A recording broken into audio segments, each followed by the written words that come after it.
Thank you. Yo. Listen, I'm gonna tell you one thing about nostalgia. One thing about nostalgia this party here.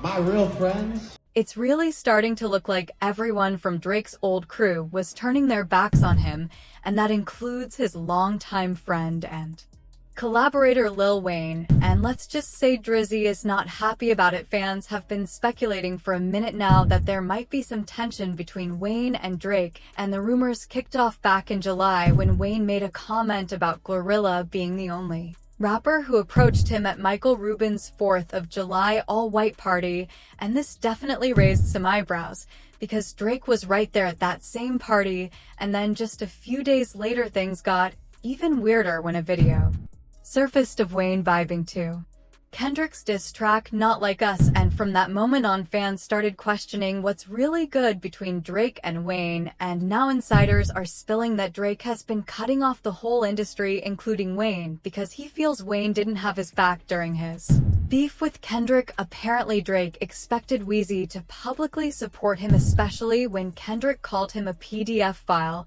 and he's salty that it never happened. But here's the thing fans are saying Drake is delusional for expecting Wayne to defend him when he's never shown that same loyalty to him. Let's not forget that time Drake hooked up with Wayne's girl while he was locked up, so where does that leave Weezy and Drizzy now? Is their brotherhood officially over? Let's get into it. You'll come to that realization wherever you're at in life. You've probably been there, and you'll be there again. That's how life is. But look, sometimes it's you, and you alone by yourself. Sometimes it's you alone with your thoughts. So you all know that Drake and Lil Wayne go way back, and in the early 2010s they were running the game alongside Nicki as Young Money's dream team, dropping hit after hit. At its peak, Young Money was stacked with talent, both established stars and rising newcomers who had the industry in a choke. The label was supposed to be the future of hip-hop, but as we all know, things didn't go exactly as planned. Fast forward to today, and Young Money is basically a ghost town. Most of its biggest names branched out, starting their own labels or signed better deals where they wouldn't have to split the bag with Young Money and Cash Money. Now, what made Young Money special was its focus on young, hungry artists who had the talent and drive to take over. Lil Wayne was at the top of his game, and just being associated with him was enough to put any new artist on the map for a lot of folks, especially down south. Lil Wayne was their Jay-Z, the undisputed GOAT of his era. With that kind of influence and star power, he built a squad of young artists that, if they had stuck together, could label crew ever. And then there was Drake. From the jump it was clear he was different. His ability to rap and sing made him stand out, pulling in a massive female fan base while still appealing to the backpack rap crowd that was popping back then, and his presence alone took Young Money to another level, making the label even more dominant. At that time, Drake and Wayne were inseparable. Drake never missed a chance to give Weezy his flowers, constantly calling him the GOAT and crediting him for his success. Wayne believed in me before anybody else. Wayne was the first person to fly me out, first person to take an interest in my music, and with that being said, I really am a strong believer in karma, and I believe that, when someone puts forth something like that for you, it's only right, man. Not only that, but I love Wayne to death. That's my brother. I love Baby, I love Slim. So it just felt right. I figured, like, man, let's do it. Wayne was so passionate about this Young Money thing, wanting to get Young Money off the ground and prove to people that not only is he a phenomenal artist himself, but he has an eye and ear for what's next. And I was like, man, I'd be honored to do it with you. But everything shifted in March 2010 when Wayne got hit with a charge and had to do a year at Rikers. That's when the Young Money dynasty started to lose momentum. Weezy ended up serving 8 months. But here's where it gets messy. Word on the street is that while Wayne was locked up, Drake smashed his girl Tammy Torres. By 2015, TMZ reported that Wayne was still heated about it, so much so that he was allegedly ready to throw hands over the betrayal, and apparently Wayne put all of this drama in a book proposal he sent out to publishers. According to TMZ, Wayne claimed that while he was locked up, Drake pulled up to visit him and dropped a bomb, admitting he had already smashed Tammy and basically telling Wayne to fall back. Wayne wrote in his book, "This is the type of is that a man never wants to Find out when he's locked up, or maybe.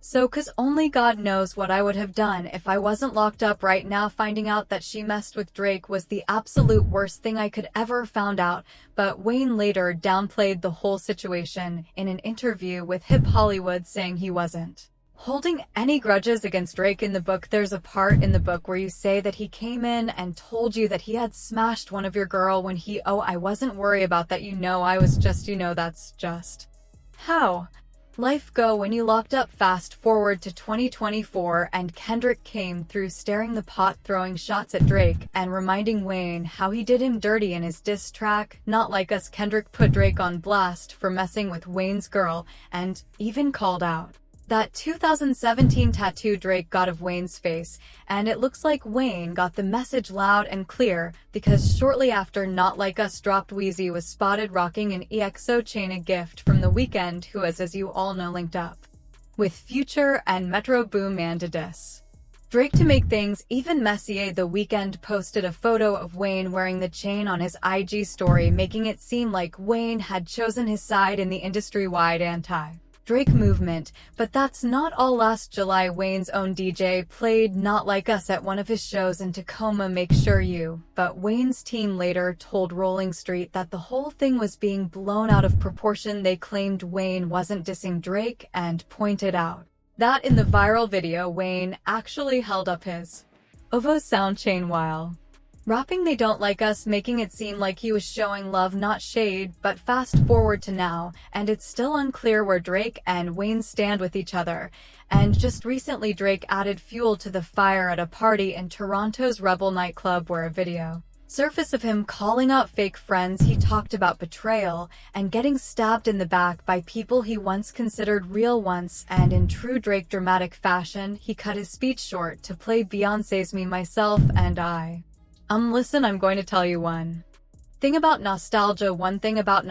This party here, my real friends are definitely in the building, but I'm going to tell you, you're going to come to a point in life where people you thought were friends or people you thought were close to you, they might switch up, they might try and move funny with you, they might stab you in the back, they might do a lot of things to you. You'll come to that realization wherever you at in life, you probably been there and you'll be there again. That's how life is. But look, sometimes it's you, and you alone by yourself. Sometimes it's you alone with your thoughts. Sometimes you know what play the song don't.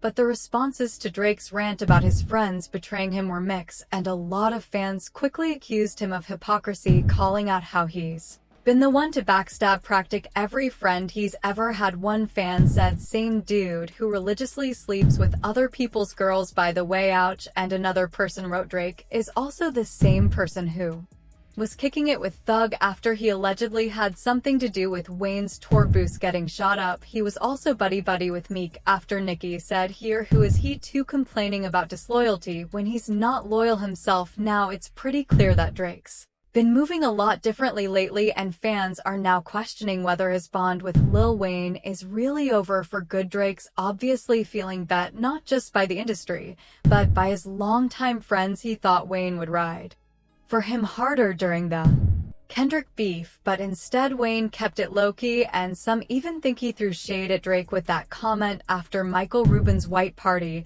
But some fans think Drake's being too emotional, and they're pointing out that Wayne's never been one to jump into rap beefs that don't involve him. But it's bigger than Wayne now. Drake's saying he's got no real friends left in the game, and that the same people he once called family have turned on him. On the other hand, some think Drake's only been looking out for himself all along, so it's no surprise that no one's got his back now. Well, what's your take on this? Is Drake just playing the victim, or does he have a real reason to feel betrayed? Can Drake and Wayne ever get back to where they were? Leave your thoughts below and stay tuned for this next video. Music.